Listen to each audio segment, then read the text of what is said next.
Hi everyone, Callum here from FSElite, and I'm joined today by Dan from Dovetail Games, one of the lead developers at Flight Sim World as well. Hello. So it's been a couple of months since we last spoke to you guys at Flight SimCon earlier this year. Yep. But it was an amazing event. So do you want to share about your experience at Flight SimCon? Oh, many experiences, many memories. Very good to be involved with the whole community side of things, to get to meet people, show off the sim, and just really experience that whole side of it. Excellent. And I think what was really good for you guys about going to Flight SimCon was the fact it was only a couple of months after you released the first kind of product, and you had that feedback initially. Yeah. So at Flight SimCon, what kind of feedback did you get from simmers who may have tried the sim for the first time? Overwhelmingly positive feedback, really. I mean, it's an ever-evolving thing, as is the feedback, but it seemed like simmers genuinely liked what they saw. I mean, there were a lot of people that were somewhat apprehensive, as in Flight Sim World was new, it's an early access title, but I think they saw Dovetail's commitment to it and to the simming community on a whole, and actually they see that the future's good. Excellent. And so I think what's been really amazing over the last few weeks, especially with all the big updates that you've been given, is have you started to see a change in perception on like your Steam reviews and the community perception of Flight SimCon? Because I think when it first came up, people were a bit unsure about kind of what this product is and where you were kind of heading. But now that you've got a little bit more direction, or like the perception is the direction's a little bit more. Yeah, I mean, I think with every update that we bring, people are getting happier and happier, and the reviews are certainly positively evolving. Our score has gone up, which is always good. Yeah. And yeah, things are ever changing for the better. Excellent. And so say someone suggests something on Steam, like a piece of feedback or a bug fix, from a development side of things, how long does it take for you to kind of get that feedback, have a look at it, and then implement it for the next update? That entirely depends on what the actual issue or suggestion is, but everything gets triaged and everything does get back to us. Literally everything on Steam and on our reviews will get read by somebody, and depending on how serious or interesting it is, it makes its way back to us. Excellent. So I guess we've had quite a few big updates lately. So we've had True Sky, which I'm going to talk to Stephen about a little bit later. Yep. And I think one of the bigger announcements that happened just a few days ago was the fact Just Flight released the first payware aircraft for Flight Sim World. So from a development standpoint, what kind of tools or assistance did you give to the Just Flight team to bring their arrow to the sim? We worked with Just to basically iron out a few questions and nigglies to do with integration of the aircraft into Flight Sim World. It was the first third-party aircraft, so naturally there were going to be questions, not hurdles as such, but just new things. The PBR, the way that we actually implement things, changes in the tool set, and we were just on hand for any issues that may have arisen. Excellent. And so, was that a long process, or was it something that was quite relatively quick? It's relatively straightforward because the guys at Just are very professional and capable. Excellent. And the Arrow is a good aircraft, so it was really just getting around the nuances of Flight Sim World. Brilliant. And I think one of the more exciting things for Flight Sim World is the integration of the cold and dark checklists and stuff. So when that was released, I think people expected it because it was a default aircraft and it would work. So the Just Flight Arrow also has that same integration. Yes. So for any developers out there at the moment, how easy is it to kind of integrate those features from Flight Sim World into their aircraft if they want to bring them over? It's extremely easy. I mean, there aren't assets that a developer would integrate into the model. So if they're already capable of building an aircraft or an asset, then integrating that stuff is simple.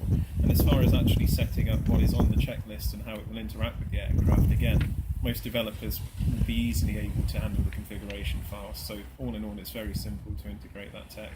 And do you see this just for like GA aircraft, or can the cold and dark features be implemented in more complex, like jet aircraft, for example? Cold and dark can be integrated into anything that needs it, it can use.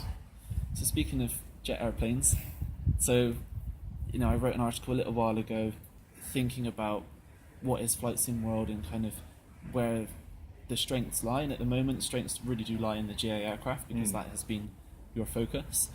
So, is there going to be a focus soon to shift towards the jets, or are we still moulding the current kind of GA aircraft to make sure they're as best as they can be before you then look at other things as well? I mean, my focus is certainly still on making things as good as they can be, but I'm sure Steve will tell you more about the future.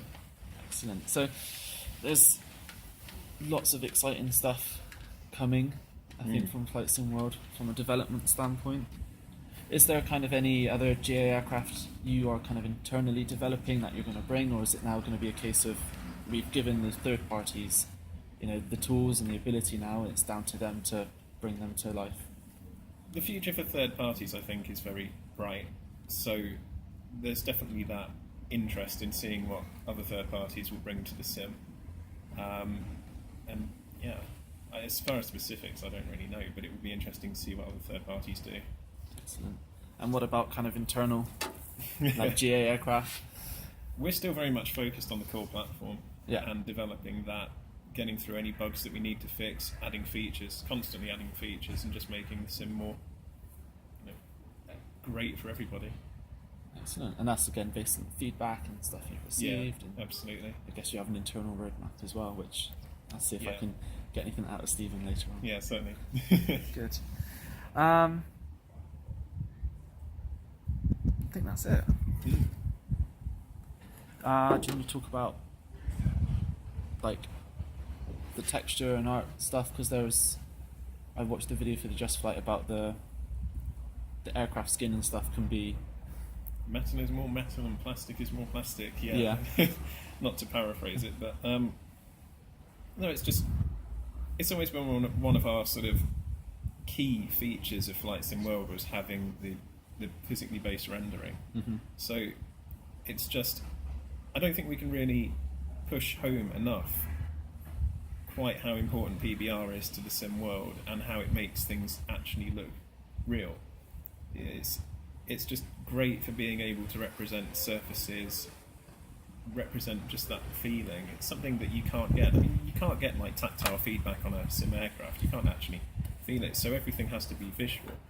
So when we have this other dimension, if you will, of being able to represent materials, surfaces, grime, dirt, everything as it actually would be on a real aircraft, it really helps for the immersion. It's one of the great things about having all the GA aircraft. They're never clean, they're always dirty, they've always got some sort of patina or life to them. PBR just brings that all out. So I'm just asking, as someone who's curious, because I don't know, but something I'd like to see in Sims is kind of this aging process. So is that something this physics-based rendering could potentially do in the future, or?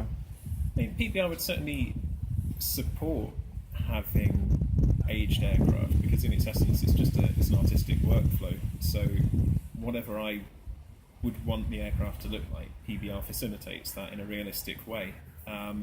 Would be quite neat to have that sort of like real-time system though, from the point of view of a simmer as much as of a developer.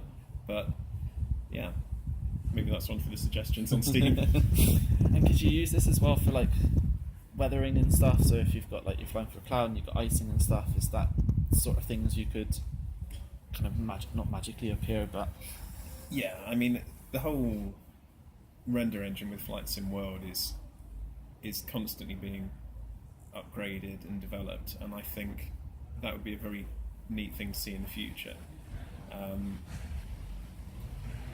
Yeah, have we announced the mission?